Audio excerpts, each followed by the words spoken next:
ਉਹਨਾਂ ਨੂੰ ਕਹੋ ਤੁਹਾਡੀ ਮਾਂ ਦੀ ਕੋਸਾ ਸਾਡੀ ਸਟ੍ਰੇਟ ਦੇ ਮਹਿਮਾਨ ਹੈ। ਕੁੱਤੀ ਦੇ ਬੱਚੇ ਗੱਡੀ ਵਾਲਿਆਂ ਦੀ ਭੈਣ ਨੂੰ ਲੰਘ ਮਾਰਾਂ। ਹੁਣ ਕੀ ਕਰਨਾ? ਪੁੱਛ ਲਾ ਉਹਨਾਂ ਨੂੰ ਫੋਨ ਤੇ। ਵੇਟ ਕਰ ਸਰ ਆਪਣਾ ਜਾਓ ਤੁਸੀਂ।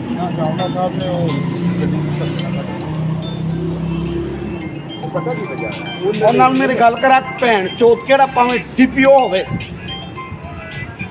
ਗਸ਼ਤੀ ਦੇ ਬੱਚੇ ਉਹਨੂੰ ਕਹ ਸਾਡੇ ਸਟ੍ਰੇਟ ਦਾ ਮਹਿਮਾਨ ਹੈ। ਇੰਨੀ ਉਹਦੀ ਉਤੋਂ ਅਪਰੋਚ ਹੈ।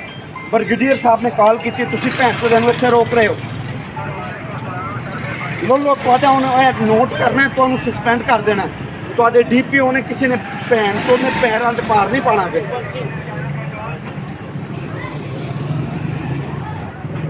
ਕਲੋਨੀ ਸਾਡੀ ਕਿੰਨੀ ਵੱਡੀ ਹੈ, ਇੱਥੇ ਘੰਟੇ ਦਾ ਰੋਕਿਆ ਹੋਇਆ। ਉਹਨੂੰ ਕਹੇ ਭੈਣ ਚੋਦ ਨੂੰ ਜਿਹੜਾ ਦੱਲਾ ਹੈ ਉਹਨੂੰ ਕਹੇ ਮੇਰੇ ਨਾਲ ਗੱਲ ਕਰੇ।